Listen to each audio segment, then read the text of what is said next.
हा चमचमीत असा मसाले भात कसा बनवायचा आहे हे जाणून घेण्यासाठी तुम्हाला हा व्हिडिओ शेवटपर्यंत पाहावा लागेल। चला तर मग मी आज सिंपल अशी रेसिपी दाखवते।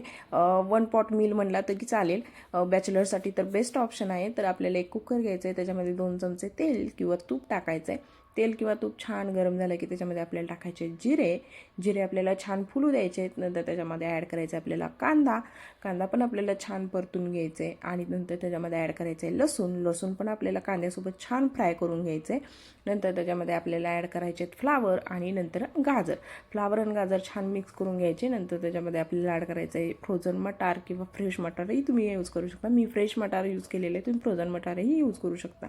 नंतर आपल्याला फ्रेश मटार आणि फ्लावर गाजर हे छान मिक्स करून घ्यायचं आहे। नंतर त्याच्यामध्ये टोमॅटो टाकायचे, टोमॅटो पण आपल्याला छान व्हेजिटेबल्स बरोबर मिक्स करून घ्यायचं आहे। नंतर त्याच्यामध्ये आपल्याला टाकायचे आहेत चवीपुरतं मीठ आणि हळद आणि थोडंसं धनेपूड आणि थोडासा गरम मसाला ॲड करायचा आहे। आणि हे सर्व मसाले आपल्याला व्हेजिटेबल बरोबर छान मिक्स करून घ्यायचे। नंतर त्याच्यामध्ये आपल्याला ॲड करायचं आहे बिर्याणी मसाला पण आपल्याला व्हेजिटेबल्स बरोबर छान मिक्स करून घ्यायचं आहे अशा पद्धतीनं। आणि बिर्याणी मसाला छान मिक्स झाला की त्याच्यामध्ये आपल्याला चवीपुरतं लाल तिखट ॲड करायचं आहे। चवीपुरतं लाल तिखट ॲड केल्यानंतर त्याच्यामध्ये आपल्याला 2 चमचे दही पण ॲड करायचं आहे, कारण दह्यानं टेस्ट खूप छान होते या मसाले भाताची। 2 चमचे मी दही ॲड केलेलं आहे। आणि दही आणि हे जे ॲड केलेलं लाल तिखट आहे ते छान मसाल्याबरोबर आणि व्हेजिटेबल्स बरोबर मिक्स करून घ्यायचं आहे छान पद्धतीनं।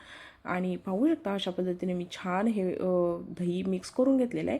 नंतर त्याच्यामध्ये वॉश करून घेतलेले तांदूळ यूज करायचे। हे जिरा राईस नावाचं तांदूळ डीमार्टमध्ये भेटतं, ते मी यूज केलेलं आहे। तुम्हाला जे आवडेल, बिर्याणीसाठी काही स्पेशल तांदूळ असतात तेही तुम्ही यूज करू शकता, किंवा बासमती तांदूळही तुम्ही यूज करू शकता। आणि अशा पद्धतीने ते तांदूळ छान मिक्स करून घ्यायचे व्हेजिटेबल्समध्ये। आणि त्याला भात शिजण्यासाठी लागणार तेवढं पाणी ह्याच्यामध्ये ॲड करायचं आणि कोथिंबीर ॲड करून ह्याला 2 शिट्ट्या येऊन द्यायचे। लो फ्लेमवरती 2 शिट्ट्या काढून घ्यायचे। तर अशा पद्धतीने आपला छान चमचमीत असा सुटसुटीत मसाले भात तयार